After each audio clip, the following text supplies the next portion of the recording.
Wow, not much you can really talk about tonight, really, is there? It's a very quiet evening to be a Chelsea fan, pretty quiet evening to be a Tottenham fan. You can't even catch your breath really after that game, can you? It's absolutely crazy, crazy. Anyway, welcome to the We Talk Chelsea podcast. We are live on youtube.com/We Talk Chelsea and live on TKS TV. We're just welcoming Charlie Harris to the stage. What a game. Chelsea managing to walk away with the whole 3 points. It only took 2 red cards, multiple multiple incidents in order for Chelsea to walk away with all 3 points, winning the game 4-1. Initial thoughts, chaps. Let's go with Temba. No, let's start with Charlie actually on this one. Charlie, Chelsea, it's a 3 point lane once again. We've gone back to Tottenham Hotspur Stadium and walked away with 3 points. Were we lucky or did we play well? Oh God! I mean, we were well. I think we were lucky. We were unlucky. I think it was every single bit of emotion. But yeah, I mean, obviously the scoreline probably doesn't reflect the game at all.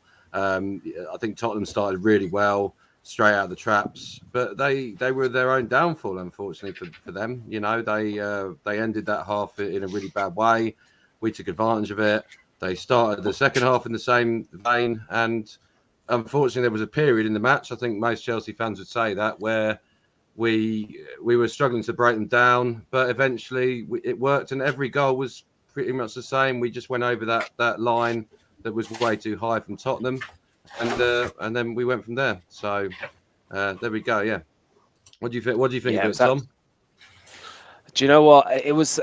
I know. I think it's what Jacko Moore says. Is smile tonight, boys. It's a nice change. It absolutely is. I mean, even up until the point where we're winning 2-1, I fully expected us to concede that goal, and it almost happened with that late Eric Dyer chance at the end. Unfortunately, ruled out by offside. Timber, I'm not sure about you, but yeah, I think you were probably in our group chat, probably the most negative of the game as a whole. The scoreline doesn't exactly mirror the Chelsea performance, Oh, does it? not at all. No, not whatsoever. I think we definitely, like I say, every game, we need everything to go our way to win a football match. And tonight, I think, epitomized that very statement. Like, everything went in our favor today. If that dire chance is maybe not offside, they don't get a red card to begin with. Do you honestly think we win that game? Yeah, but you say that, Tim. I'm sorry, mate. In the first half, We they were, that would first the no, first sorry. challenge was a red card from Tottenham with the 2-footed. That was a Yeah, red card. The The Romero yeah, the kick, Destiny was it Adogu Romero one, kick yeah, out? The kick out that was probably a yeah, red card. They got a mm, deserved red card. The second one was definitely a red card. So that's, you see what I mean? You can argue all that, but I think the refereeing decisions. I don't think Spurs could have too many arguments with that. To be fair, I don't think we rode our luck with that at all. no, To no, be no. fair, That's not my point. My point is the fact that we need everything to go in our way to win a football match.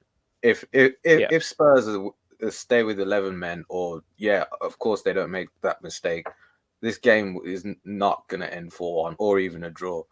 That first 15-20 minutes, we were so far off it, so far off it. They could have been 3-4 nil up. We were lucky, in fact, that they got a red card. Of course, it should have been a red card, but I'm just saying, on that point yeah, alone, I think we shouldn't ignore how bad our performance was that first 20 minutes. And to be honest, yeah, most of the game, we were actually really bad. We're bad in both boxes pretty much, and I think it's just a constant theme. It's going to be this season where I'm not convinced by our box play either side, defensively or going forward. We are just very terrible. I think today we really got away with one, because even what it took us till the 95th minute to put that game to bed against a team with 9 men. yeah. Yeah, Yeah, it, and it took a little bit too long. I think I tend to interrupt. Like I fully think that you're right. The first 20 minutes, I think Spurs were absolutely all over us. They were playing the much better football. It's Ange ball. Really passing well amongst it, and they were beating our press every single time, creating spaces, creating chances, and it's just fortunate that the goal that Heung-min Son scored is ruled out for offside and by the closest of margins. It could have been an absolutely completely different game. But I think for me, the way the game changed, Charlie, is was it the challenge that was made by Destiny Udogie when he got the yellow initially? It kind of looked like that was the switch for Chelsea in order to kind of, grow into the game. It looked like there was, a bit of passion, especially in that second half. It was not in the second half, at the end of the first half for Chelsea. Do you feel that that was the turning point of the game?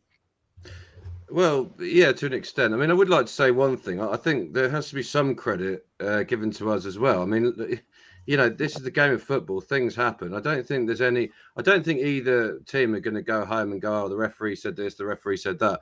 I think it was a pretty fair game of football in terms of the refereeing decisions. It was a brilliant game of football.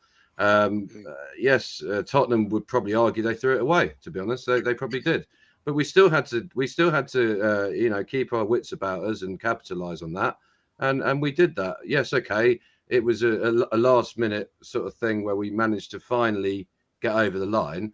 But that's football, I'm afraid. We could, we can sit back every time that we lose at home to Nottingham Forest and Bournemouth and everyone else. Yeah. We can sit back and go, "Oh, I wish Brentford. Jackson would have scored this and would have scored that." And well, today it sort of all came together, didn't it, a little bit? So that surely there's got to be some positive. We can't just win 4-1 away at Tottenham and be on the negative. Let's celebrate this. It's a good victory, surely.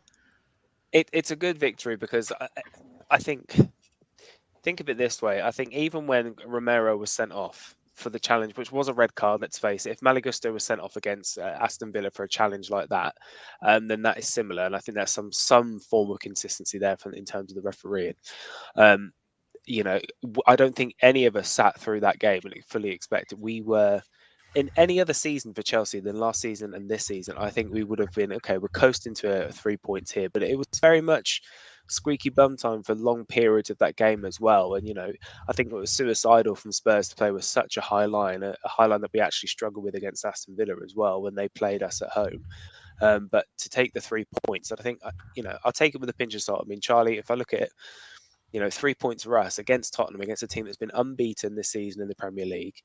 Away They're from top home. of the league, away from home, top of the league. Yes, we did it against 9 men, but we certainly made hard work of that. And I think the thing we need to look at is we'll probably just bring out some of the stats on this one here. So if I bring and share my screen, start there. I'll move to Temba. Temba, how did you feel with the starting lineup that we went through there? Looking like that Reece James is back to full fitness and he's going to start from here on in, sticking with the 4-2-3-1. How did you feel that prior to kickoff with the nerves setting in?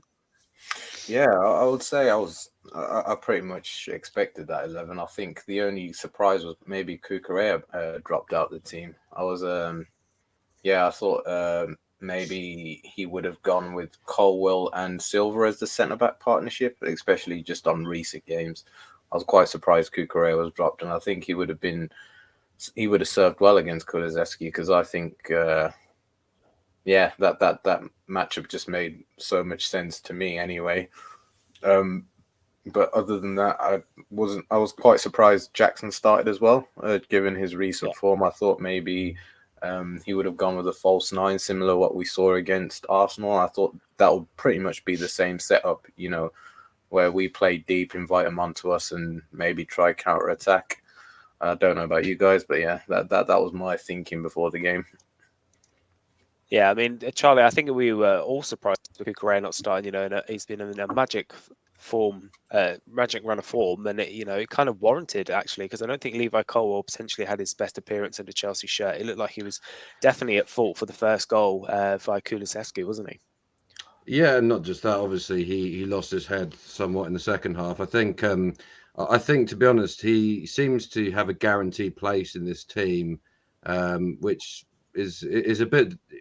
It's a bit weird. We have 4, in my opinion, him, Disasi, Silva, and Badiashile, 4 good centre backs that are fit, that are ready to play football. I personally think Cucurella should have kept his place before, but apart from that, I think it was a pretty solid starting 11 before the match. What do you think, Tom? Yeah, I mean, I think as soon as that first goal went in the 6th minute from Kulusevski, I thought, okay, we're in trouble here. We are in trouble. As soon as that ball was played out wide, you see Colwell adopting like a centre back position, and I think I said is in the chat, Cucurella, he would have been out there. He would have been pressing and put that pressure on the ball, even if he was going to get turned inside for Kulusevski. If he'd have been a lot closer, I don't think that shot would have ended up on target. It's just we're seeing kind of a similar thing each and every week. We're looking like without Nkunku coming back, we're looking at seeing the remnants of what I actually think is Poch's preferred starting 11 with Cole potentially at left back over Cucurella, which I'm not necessarily agreeing with at the moment. I'd potentially have liked to see Silva and Colwell as a centre back partnership for today's game. Temba, I'm not sure. Are you seeing the remnants of what actually we could see going forward for the rest of the season from a Pochettino team minus Christopher Nkunku? Yeah, well, looking at that starting 11, it looks like that's the base of a three-man midfield. It looks like Palmer and Sterling are pretty much established in the 11. Yeah. I think maybe Silva, Disasi, James, depending on what happens with them, that may change. And Colwell will alternate to left back or centre back, depending on the game. Because it looks like, I think Colwell's featured in every single game this season, if I'm not wrong. Yeah, with the exception of Blackburn. Yeah. He didn't play in the Blackburn game. I can't remember. I think he might come. I think he come very, very late, but he didn't start. Yeah. I think it's the only game he hasn't started. Okay. Yeah, so I think Colwell, as long as he's fit, we'll see him play. Silva, obviously, I think he'll get rested at cup games. So yeah, I think that will be the starting 11, barring any injuries or maybe Nkunku coming back. We may see, I don't know, maybe Gallagher drop out or maybe even Jackson drop out, because we've seen in pre-season he did use Nkunku up front as well as with Jackson on the left. So yeah, it'll be interesting to see that mix. But I couldn't really argue with that 11 just before the game. Yeah, it just seemed pretty strange, the fact that we're all discussing here that chances are, the person that scored a hat trick today is likely to be the man that's going to be dropped out in favour of Christopher Nkunku, isn't it? It's typical Chelsea. But I think, Charlie, let's give Nicholas Jackson his flowers. I don't think he played particularly well, and feels absolutely so weird saying it for a man that scored a hat trick. But he you have to be in those positions, and let's give him his flowers. I think he's in those positions, scoring those goals. Do you think this is the motivation or the confidence boost that Nicholas Jackson's going to need, especially with Christopher Nkunku so close, in order for him to try and retain his spot in the starting lineup? Yeah, I mean, it was he won't forget that game tonight. And but one thing I will say is pretty much all the goals were the same. They were created the same way. It was pretty well down to Tottenham's misdoing, to be honest. They played a very high line. There was in fact 3 or 4 moments before and after that almost where we're getting into these sort of positions. So that was one thing. And I think Jackson's basically all he had to do pretty much every time was just to tap it in. Pretty much. So I think as much as it was a great performance, it was a pretty easy performance in that sense. Yeah. I mean, Temba, do you think that Nicholas Jackson is he's going to go away and use that to kick on? Do you think we're going to see Nicholas Jackson go out and turn in a similar performance against Manchester City on Sunday? Well, yeah, that's the big question, I suppose. Yeah, I don't know. I can't say I have any confidence in him, despite scoring a hat trick. I still think there's a lot to be desired about Nicholas Jackson. I think I'm just personally, I think I'm still feeling the motions after the game. I'm still envisioning us at 1-1, and that game should have been off sooner. Yeah, should have been finished off sooner. So, in a sense, yeah, he scored a hat trick, and he should do, because he's a professional footballer. But the amount of chances we've had, I think, was almost suicidal today. So I will say congratulations on him on this particular game, but it does not mean that I think now we've turned a corner and we're going to beat Man City 2-0 or anything, because we know how frustrating this team can be. And yeah, I think that just sums up my thoughts. I mean, look at it here. If we look at this, we've actually matched our expected goals for the first time this season. Expected goals 4. We've actually managed to score 4 goals. So this is progress. We're moving forward in the right direction in this scenario.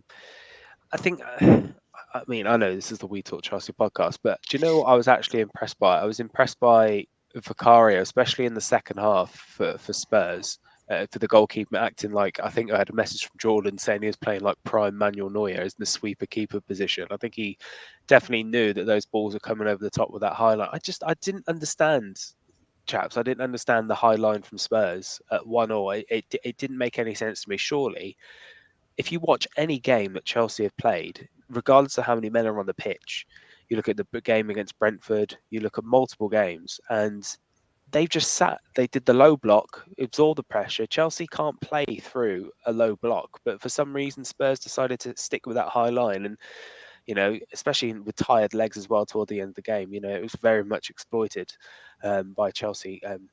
Leading the scoring and ending the game winning 4-1. I mean, is there any?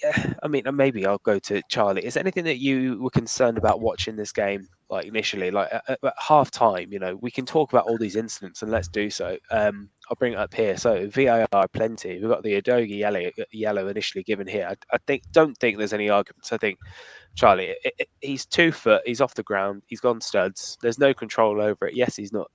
He's. I think Sterling does his best to avoid it, but that surely that's dangerous play. You can't do that. You can't jump 2 foot someone, can you? That's a drop kick. Well, you should. I don't think you can. I don't think even if you get the ball, if you don't get the ball, it's still a red card, as far as I know, as in the rules of the game. So it's a red card, whether you like it or not. The fact that if Sterling would have been in the firing line, it probably would have been a red card, and that's how stupid it is. But anyway, that was I'm guessing we could be here all night. The amount of VARs. But yeah, what was your opinion on that one? I'll only take 30 seconds because there were so many. Yeah, it's absolutely mad. Like the Udogie yellow, when you look through the situations, I was watching. I was a little bit behind you guys. I was watching it from France at the time, and I didn't understand how that the Romero kick out didn't result in a red card. That's he's retaliated to a challenge on Levi Colwell. That's a red card there and then. I don't understand how that wasn't given, and I don't understand how the Udogie wasn't given. But it kind of worked out in our favour, the fact that Romero wasn't sent off, Timber, because it led to the challenge in the penalty for Cole Palmer to slot it away. Vicario got his hand on that one, but. Yeah, I don't. I see. Even now, like we can't argue with the. You can't argue with the stuff that was given for Reds when they were given for Reds. But I can't help but feel that the red card shouldn't have come sooner. Do you not think so, Tem? Yeah, I suppose it was just in the moment sort of thing. I think we were all frustrated just because things weren't going our way, and like I say, when things aren't going your way, as Chelsea, this team can't fight against adversity. So it felt like, the whole world was against us. VAR was against us. I do think the Udogie challenge was a definite red card. That sort of tackle has been stamped out of the game many, many years ago. It's just a shame that Sterling has to leave his leg in there to make it a red card challenge, which is ridiculous in my opinion. He should have been sent off anyway. In regards to the Romero one, it's an ankle breaker, isn't it? Yeah. He left his leg in there and then he took it away, didn't he, at the last minute? Yeah. And it was still a yellow card. And it went to VAR, didn't it, that one? Yeah, it did go to VAR. It went all the way to VAR and they still go, no. With the on-field decision, it's ridiculous. Probably because Sterling wasn't there. Sounds stupid, but probably because technically he wasn't in the way of the penetration, if you like. I'm guessing that was probably the reason. I don't know. Which is crazy to think of that. Totally the player needs to protect himself. In order for him for a red card to be given, he's got to leave his leg there and risk, permanent injury. It doesn't make any sense. It really doesn't make any sense. I mean, if we look at the momentum side of things here, definitely from the outset, 3 minutes here up to 11 minutes, all Spurs, and that was a shaky time for Chelsea. We had a little bit of momentum here, and you can see definitely when the red card happens, swings back through. But the Cole Palmer incident, the Cole Palmer goal, is for me, Cole Palmer is looking like the sign of the summer so far for Chelsea. He looks fantastic. I mean, I was speaking to Jordan during the game, and he seems to think that Cole Palmer's got worse in a Chelsea shirt when compared into a City shirt. I don't know if you chaps agree with that. I know. I thought that as well. I thought Cole Palmer's looked absolutely fantastic in a Chelsea shirt. For me, he's phenomenal, and I think he's definitely cemented his place in the starting 11. And I didn't think he would so quickly. Do you not? Do you agree? Do you disagree? I agree. I totally agree. I think I actually think the first 20 minutes he struggled to get into the game. I think all of our team was asleep. I think they were all caught out by um, just the speed and tempo Spurs are at, and I think it's something that maybe we were a bit naive going into. I don't know if that was Pochettino's instruction, but I think it was, because if you looked at the way we pressed, we kind of went in with like a uh, how can I say, like a 1v1 defending sort of style, where we just tried to get the ball in their half, and we didn't close the angles down quite well enough. So yeah, even Cole Palmer looked quite ordinary in that game, just because that midfield, I think, was just getting spread so far apart. And it's something I mentioned, I think, right before that first goal, where I said, you know, it just looks like there's an early ball for Spurs to get out wide or get through our midfield, because they were stretched apart at the end of the day, and I think we didn't know how to man mark them, or just sort of contain ourselves, and I suppose that's what led to the first goal. Colwell didn't cover himself in glory with that. I don't know, sort of half-ass block where he sort of ducked out the way. Yeah, I don't know if he was trying to think he's a goalkeeper without using his hands, but you know, he should have been more brave in that situation. You don't turn your back to goal and you're center of the goal, because things like that do happen. And like Gary Neville said, you are leaving it in the hands of the gods. You don't know where it's going to deflect to. So that was disappointing. But all in all, I don't think I could blame Cole Palmer in the first half particularly, because, like I said, there's not a lot he could do. yeah. No, I mean, one of the things. I Sorry, go on. no, I was going to say I thought that he grew into the game pretty much after that. Certainly after the Son disallowed goal, which we'll probably move on to now. But I thought that was the most worrying moment, actually. Where if that would have been allowed, I think it could have certainly been a different game. But I'm sure we'll Yeah. move on to that. Yeah, I think you know, with the Son goal, I think if that had gone in and that had counted, I think all of us would have went the game over. There's no way that this Chelsea side could have come back from that in that scenario.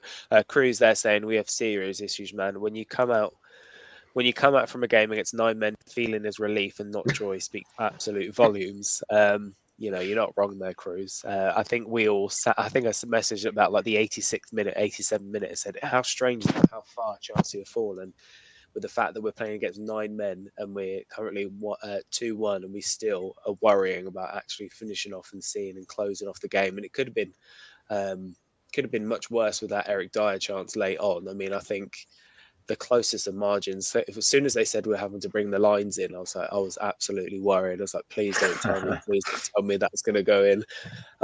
Because I think genuinely believe if Spurs had scored that, if that counted, if Eric Dyer was onside for that goal, there's absolutely no way we would have pushed on and kicked on and got the game. And I think what actually worried me is whilst it was 4-1, when we were 2-1 up, we didn't actually seem like we were trying to push for the third, really, because there's so many cutbacks on there. Is that something that, you know, worries you, Temple, the fact that Chelsea lack a sort of a killer edge? Do you think that's something that's going to come in time? You have to remember it's a very young team, but is that going to come in time, or why do we lack that kind of killer instinct to put teams to bed? Like we should have put Tottenham to the sword. Let's face it.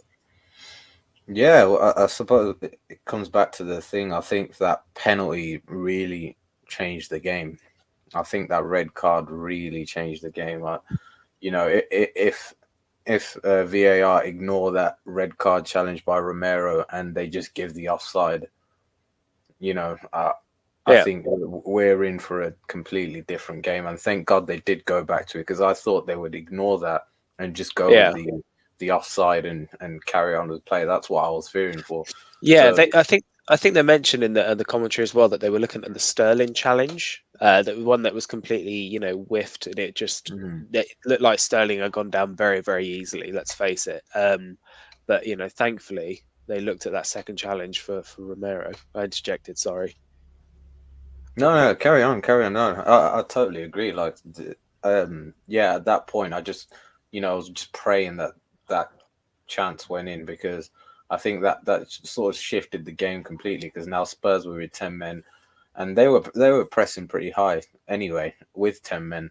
So that gave us the onus, I suppose, to invite more pressure. And I think it's something we've seen with our team this season, where we like to pass the ball a lot to our goalkeeper and try maybe play the ball to a fullback and then play that early pass to one of our wingers, as we've seen today. Maybe more or so today, because Spurs just did a completely high line. I think they've played the best high line I've seen since Aston Villa. Aston Villa are pretty good at doing that as well, and Liverpool, and they did it quite well against us. But today we definitely got taught a lesson of we really need to work on our timing and runs. And there were so many opportunities. There were so many opportunities with that high line. You saw like players like Cole Palmer making that run in behind, probably something that he's been taught at Manchester City, let's face it, to make that run in behind, because there's so much space.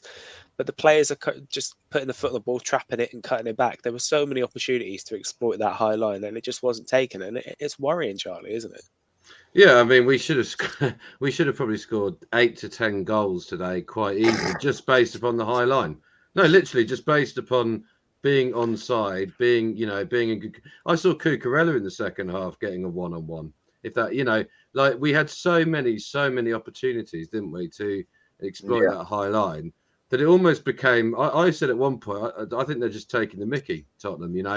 Play, almost like, come on, this is, and in the end we got through it, and every goal that we scored, to be fair, was pretty much a result of that, which is obviously a good thing, I suppose. But I think Tottenham did miss a trick there. I do think they did miss a trick, in the sense that they probably could have played backs to the wall and probably got a draw out of it. But in a way, I think that's why their fans, at the end of this, despite us winning 4-1 against Tottenham, they'll probably be just as satisfied as we are, in the sense that they'll probably look at it and go, well, they gave it a go, we gave it a go, and that's the game, As much as it pains me, the vast majority of Spurs fans did stay until the very end. I noticed that as well. Spurs I don't think we would have done it, No, Chelsea fans absolutely would not have done that if it was at Stamford Bridge. And the thing that I did like, and it pains me to say nice things about Spurs, let's face it, but the players, especially the of Son and who else came on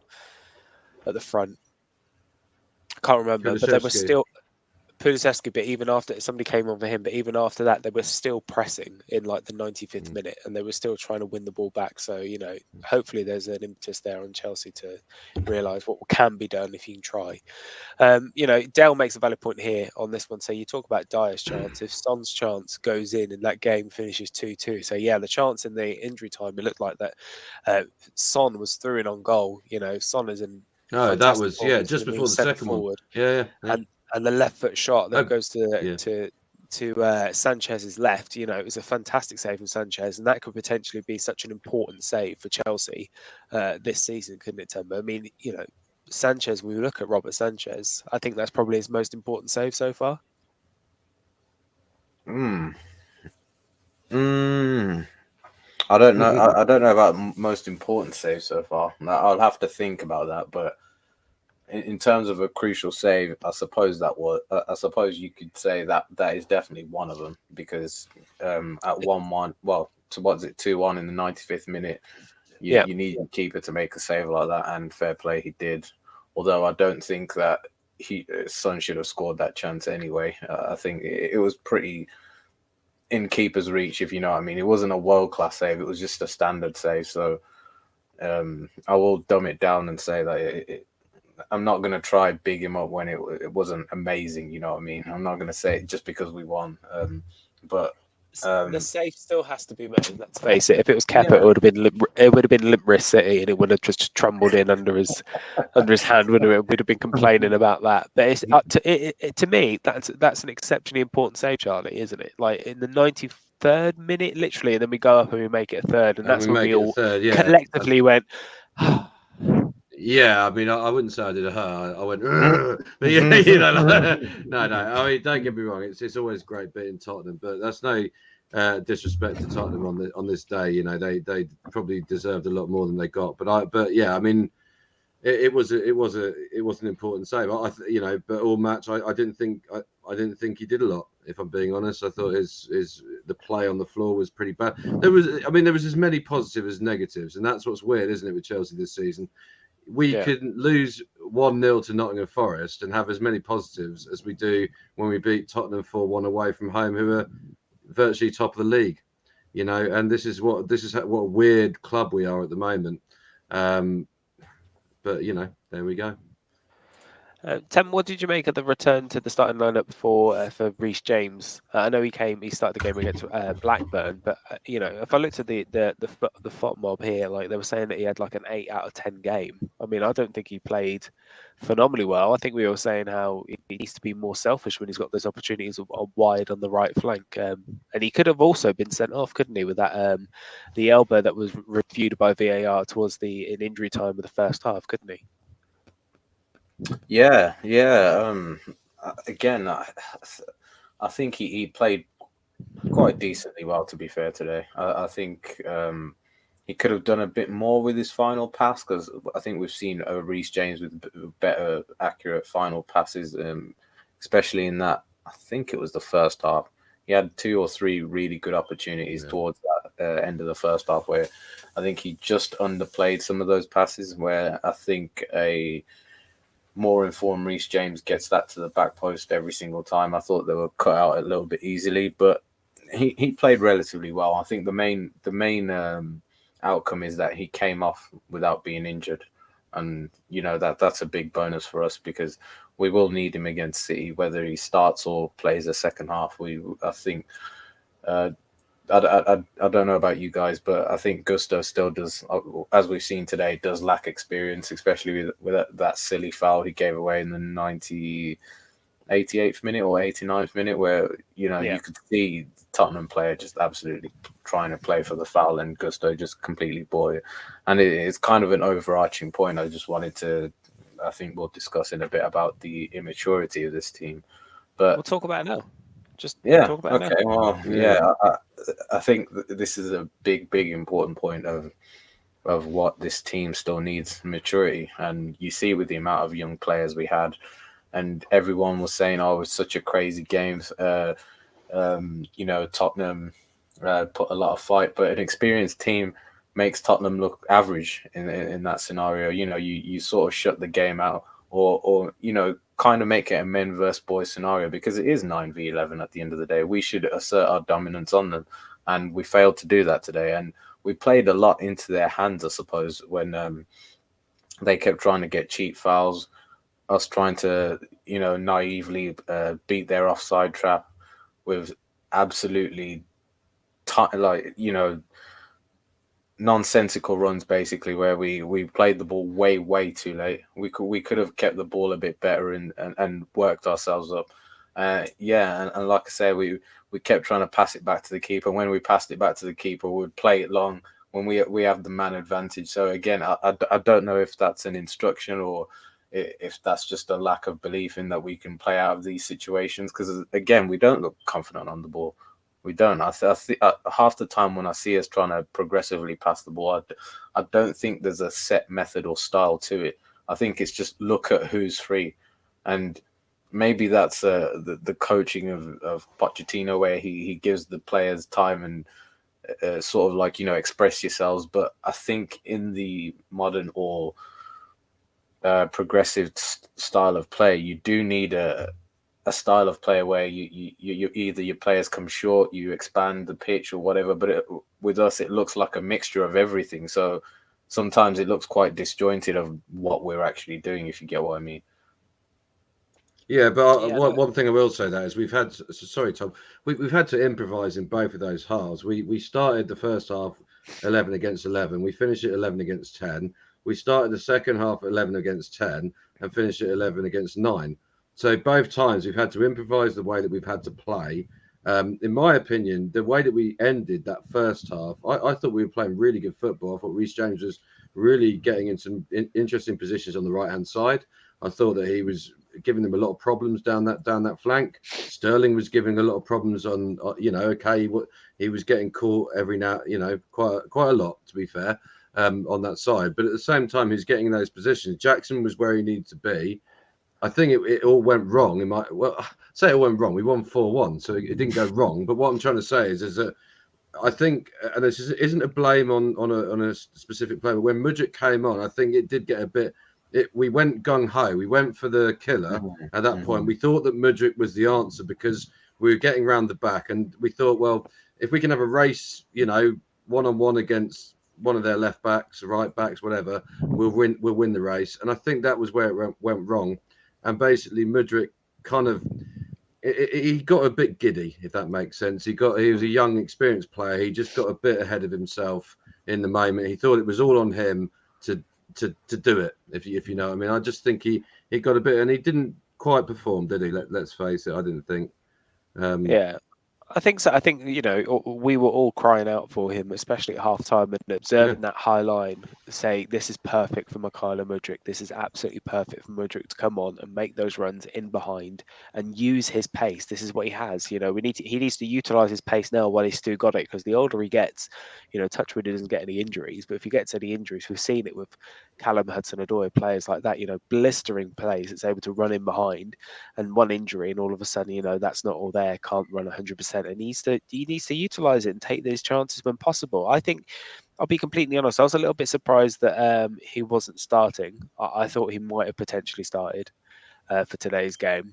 When I look at it here now, I think potentially one of the midfield three of Gallagher, Fernandes, and Caicedo, I would have seen potentially Palmer moved in to the number 10 position, and then have Mudryk playing in the left and Sterling on the right. But we have to remember. So it's like what you said, Tem. It's a very immature side. It's a very young side. You have to remember. Thiago Silva is the player that's bumping up the average age of this quite significantly, being 39 years old. It's a weird one. I've never left a game watching Chelsea where we've won a game 4-1 thinking, do you know what? We got lucky. Things went our way. It really did. It did. Like Charlie, we can smart, and I'm going to enjoy the fact that we won three years. But things did go our way. If you look at the fact, Van de Ven is playing absolutely fantastically for Tottenham at the moment, and he had to go off injured. That to play Emerson Royale as a centre back. At this game as well. Things went our way, and not just in terms of red cards, but also in terms of unfortunately injuries. Nobody wants a player to get injured unless that player is, I don't know, trying to think of a player I don't like. God, I can't even think Bruno of a player Fernandes. I don't like. Nah, see, oh yeah, no, he's a gobshite. But yeah, he is a gobshite. Anyway, no, I wouldn't want to see him injured. I want to see him injured. But I will say, when you look back on that game, you can say that we were lucky. I don't think we were at all. I don't think any of the VAR decisions went for us or against us. I don't think. I think we played the game as what was set against us, and I think the only unluckiness was, like you say, our own. We could have probably won 10-1, if we'd have put our minds to it, but we didn't. So if you're saying that's a negative, then that's a negative. But ultimately, my opinion is that we were playing what was against us. If Tottenham want to do fouls when they're 1-0 up, they should have been 2-0 up, and they want to create red cards and do all this, that, and the other. That's up to them. It's nothing to do with us. We can only play against what's that. We didn't play dirty in any way. We didn't dive. We didn't do anything. We didn't dive to win penalties. No, yeah, he did. Well, he didn't win a penalty for it, though, did he? If that makes sense, Yeah, we didn't benefit from it.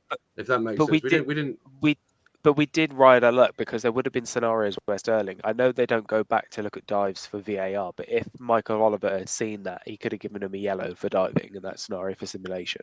So we did get lucky in that. Let's face it, it was a dive for that run in. Yeah, it was, but he wouldn't have been sent off for it, would he? He wasn't on a He booking, wouldn't have, was no. he? So it doesn't matter. So essentially, we won against exactly what we put against, and that's the way it goes. That's the way I look at it. We've definitely got to enjoy that. I mean, I don't want to look forward to do the preview for City going forward, but Temba, could you see this Chelsea team, as young as it is, taking, what's the word I'm looking for, taking momentum from this game? Facing a team that's not lost so far in the league this season, winning away from home 4-1. Do you think they go into Stamford Bridge on Sunday, 4 p.m. kickoff against the last season treble winners Manchester City with a renewed confidence and think, do you know what? we could get something from this game. We could. It's entirely feasible for us to do so. Is it feasible? Do you think that this young side can take any? I can't even think. I'm that poorly. Can't even genuinely anything. can't even think of the word. Could take anything from this and move forward and like use this to kick on and actually start taking on teams. You know, what was the top 6 side that we beat? That's a good question. I think it might have been Tottenham themselves. Yeah, they weren't top 6 last season, I don't think. And when was that? When was Oh, that? When I'm was the trying last to. time we beat a top 6 team? It would have been under Tuchel, surely. If you include the cup, Potentially.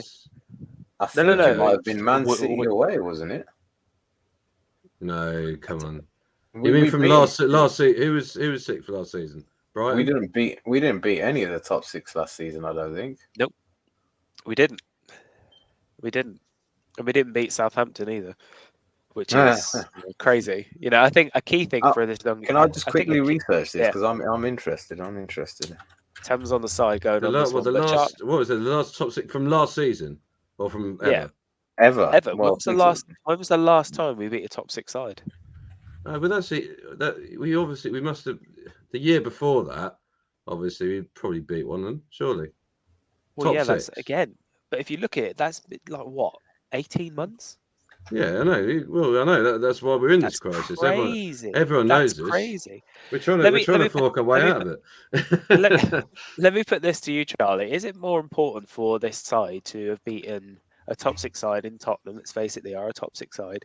Beating a side like Tottenham, or gaining momentum against beating teams in the lower half of the table and building momentum up that way? What's going to give them more confidence? Yeah, I mean, this is huge. Even the circumstances, it should be huge for the players, especially the run that we've got. We've got essentially, I looked at it before this, 3 free hits, if you like. You know, Tottenham away, City at home, Newcastle away. No one expects us to get any points from those games. The fact that we've got 3 points in the first one and convincingly, if you like, okay, yeah, we could argue they were down to 9 men. We only play what's in front of us, yeah. We won the game that was in front of us. So we're going into the next one with this instead of confidence. There's certain players like Jackson, for example, who will take a lot of confidence from that game. And there'll be other players as well. So yeah, it's been it definitely is important. If we can these 3 games all together, we've got 3 now, we've got 6 to get. If we can get another 3 points out of those 2 games, I think that's a really, really positive, to be honest, where we are, you know. Right, I've just found out. So are we counting Newcastle as a top 16? Where they finish at that point in time, surely. It would be, so they didn't. I guess Newcastle are the new top. I think they've not fully established themselves in theory just yet. I think it's not long before it's going to be a top 7. Let's face it. Okay, so before that, it was Tottenham at home. I was right, yeah, January 2022. So that's the start of 2022. Nearly 2 years. Nearly 2 years. Yeah. Literally, my daughter was just born. She's nearly 2. That's mad to think. My daughter's not known Chelsea. I think Ziyech scored that goal. The goal. Yeah. 2-0. Yeah. What a goal that was. And that was the only higher of Hakim Ziyech's Chelsea career. But yeah, like when you look at this game, what can the squad take away from it? Is it more important that Chelsea having the ability to beat a top 6 side for the first time in 2 years, or picking up momentum and winning those games in the lower half against the lower half of the table that we weren't doing last season? What's going to give these teams more confidence? I think what we can take away from this game is that we can score goals, and we just need to be more confident. Going into the City game, what can we take going into there? Just confidence, and I suppose just try not to concede. Don't concede in that first half, because I think it's imperative that we don't give up the game to City, and we have to break them down or come out. And I think it's important for us to keep the scoreline down, and if we can, score early, because again, I think this Chelsea team doesn't function once we go 1-0 down. Yeah, so I would say the only thing is just I wouldn't worry too much about the City game anyway, because that could be any scoreline, regardless of what happens tonight. I think even if we had won 10-1, we could still lose to City, if you know what I mean. I think they're just a different breed in that sense. I think they're a much better team than Tottenham. I think Tottenham are obviously on massive momentum at the moment, and obviously they'll feel like everything's just crashed down on them. But City are City at the end of the day. I think. Yeah, I think City are the best, best club side in football at the moment. So they could put a 4 out of 10 performance and still beat us 2-0. Whereas I suppose at Tottenham they needed everything to be built up for this game. If you know what I mean, they've had Postecoglou come in and he's been playing well, and Maddison's been playing well, Son's been playing well, and you saw like as soon as a few things went wrong for them, obviously the whole game fell apart. Although they did play brilliantly well, I think a better team would have put them to the sword a lot sooner. I think that was our mistake. We didn't finish them off. We should have. Any team, I think. Well, I don't know about you guys, but did you almost feel embarrassed if that game had finished in a draw? Would you have came out of that draw feeling embarrassed? Charlie, it's just my I'll let question you. to you guys. Yeah, I mean, 100%. I mean, I will say one thing, and this, I as a Chelsea fan, I hate Tottenham, but I will say one thing there that's the goal that Son scored that was disallowed. Yeah. It was an absolutely excellent piece of football. If you look at the way, if you like as a neutral, and I'm not a neutral, I bloody hate Tottenham, but what I will say as a fan of football, I remember that I can't remember his bloody name, their striker guy who beginning with D, that guy, and literally all the way from there to there to there to there to there to there, and all the way through. And if you watch it again, it went from one side to the other to back to the other. It was good to watch, to be fair. Ain't going to argue with that. But at the same time, Tim, you say about that, how many shots did we have on goal today? You know, you say we can score goals. Bloody hell, we had a lot of chances today. Well, Cucurella was 1-on-1 at one point. There was one part in the first half where I was watching it and I went, "Is this a replay of something that went on before?" I think one of Jackson's goals that got disallowed in the first half, it looked exactly the same as one of the ones Sterling just picking off the last defender, exactly the same again. You know, so I think we were quite lucky in the sense that Tottenham just kind of rode their luck on that sense. They were like, "We're coming here to win, no matter what. Even if we go down to 9 men, we're going to beat Chelsea." And you know, for them, unfortunately, they ran out of steam. You know, basically, we had one direction. It worked every time, but we, like you say, we were so bad at finishing. We should have really won that about 8-0 or at least 8-1, 9-1. When you think back, do you know what? When you do think back, when I'm thinking about some of the chances we did have, that Jackson header from 1 yard out. Yeah. Can you guys see the what? Can you guys see what I'm presenting? No. Hang on, let me add it to the stage. Yeah, there you go. I need to add it. Okay, right. Okay. Do it again. Has it just disappeared or is it gone? It's just disappeared, yeah. Hold on. Sorry. That was my bad. So you bring it up and then I add it. Bear with us, everybody. Add to the stage. There we go. Present it. So if you see, we had 17 shots that game and 8 on target. And I thought, I want to know if you guys think like it was down to their keeper being excellent, or do you think it was down to our poor shooting? Because both. It has to be. Yeah. It has to be both because the keeper, you know, if the keeper's not in goal, it will go in. No, yeah. Well, you say that, but then you remember just after the Son disallowed goal. Do you remember there was a stat that came on Sky, and it was something like 7 shots to 0 in the last 5 minutes. We had Enzo peppered one, Caicedo obviously scored that got disallowed.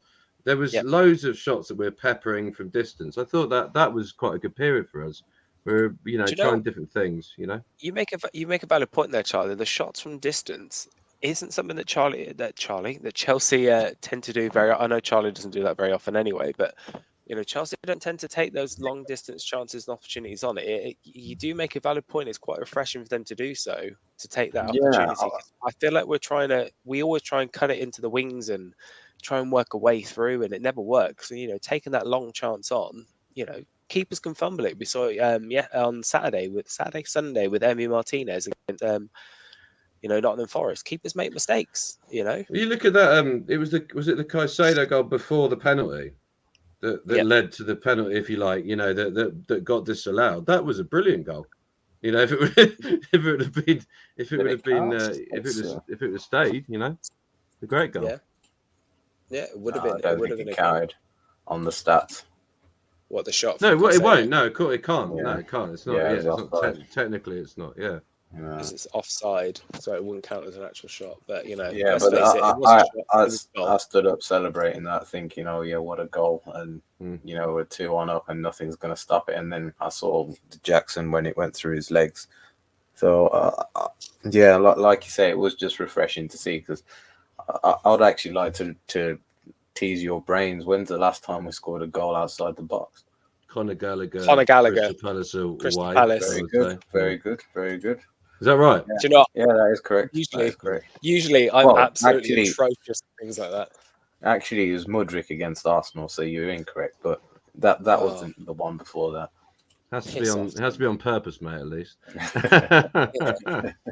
Yeah, but yeah, it's like you say, it was just refreshing to see, and I hope we saw Enzo try it a few times as well in that first or second half, I think.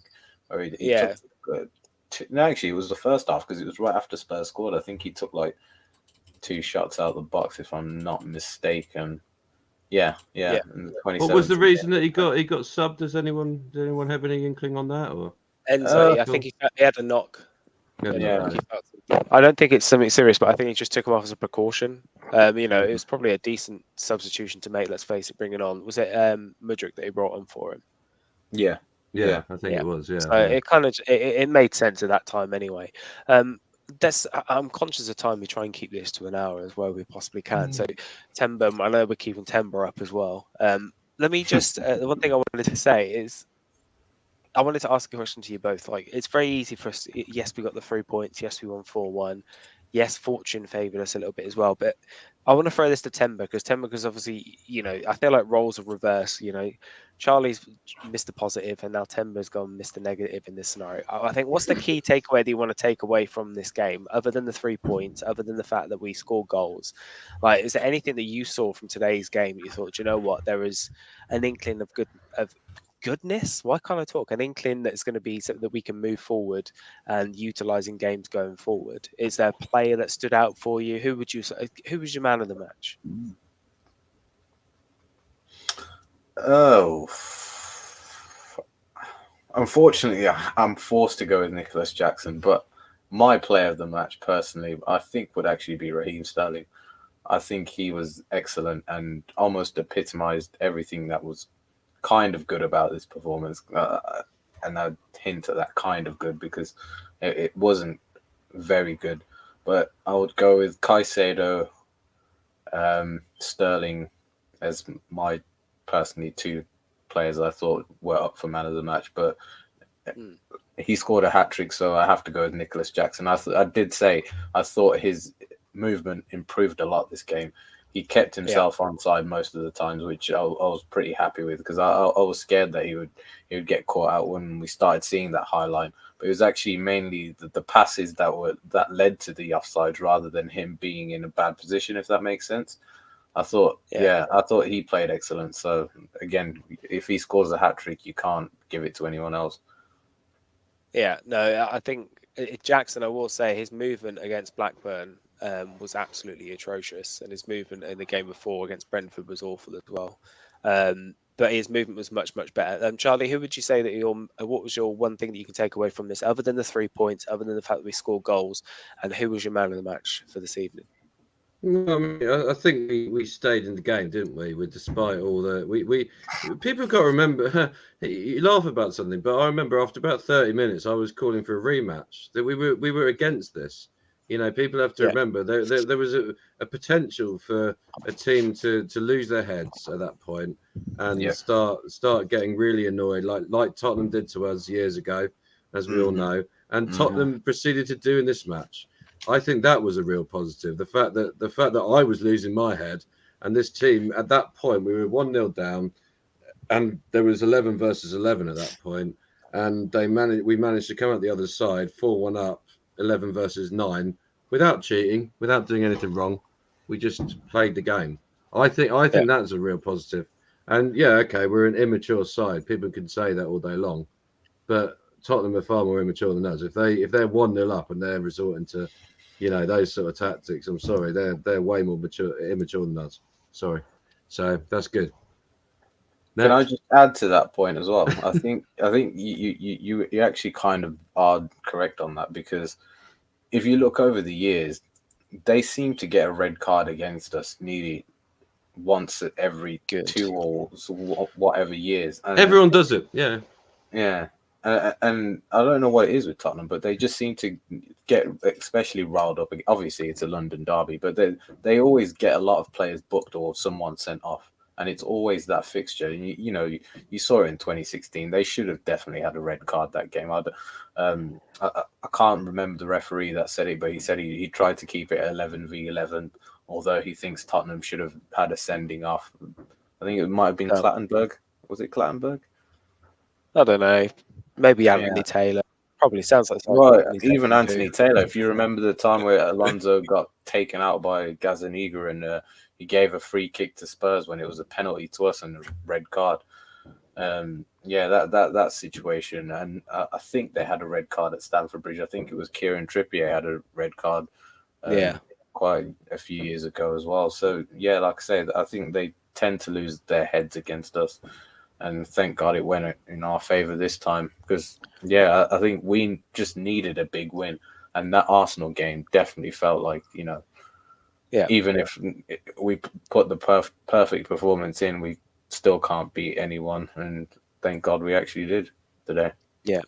And I don't think this was a game that any of us predicted that we were going to win. When we look at the fixtures going forward and what we were looking at, Chelsea, Man City on Sunday, then Newcastle away, Brighton at home, Man United away, then Everton away.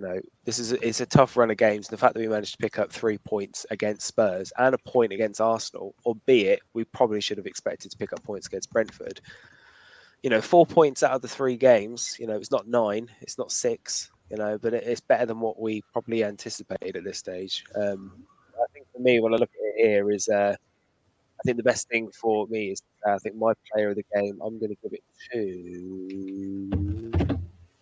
Yeah, I'm going to go Raheem Sterling as well. I think it's very close between him and Cole Palmer. I really, really do. I think it's very, very close between them. I think that he's one of the older players, and he's been through games like that before. Those runs in behind the high line. I think he really high line, and he was great for us there. What we'll do here is we'll look at the game going forward. So we'll just touch upon that. We'd like to keep to an hour as where we can. But let's look forward to Chelsea versus Manchester City, 4 p.m. on Sunday. Here, Charlie is still here. I think he is still connected, from what I can see. His Wi-Fi is rubbish. But Temba, what we'll do is we'll look very, very briefly before this. What are your thoughts after today going into the game on Sunday? Do you think that maybe Man City might feel a little bit more hesitant at Stamford Bridge? No, Do you think that doesn't play any factor at all into their mental well-being? no. I think that game, like I say, it's an anomaly. I think City, they're such a professional team, and it's a testament to them, to be honest, because they approach every game like they're going to win, and I don't see any different on Sunday. We're not the Chelsea of old, unfortunately, and we're not anywhere near their caliber. The only thing is that we're at home, so hopefully that plays a big factor into it. But at the end of the day, I think they're the favourites. They'll come here with a point to prove.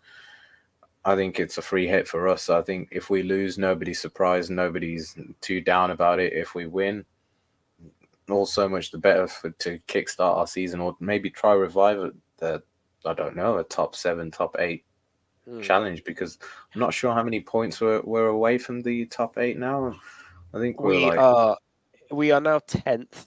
From what I can see, we are 3 points away from top 8. From top 6 with 5 points away. So Yeah, it's just Brentford ahead of us on 1 point.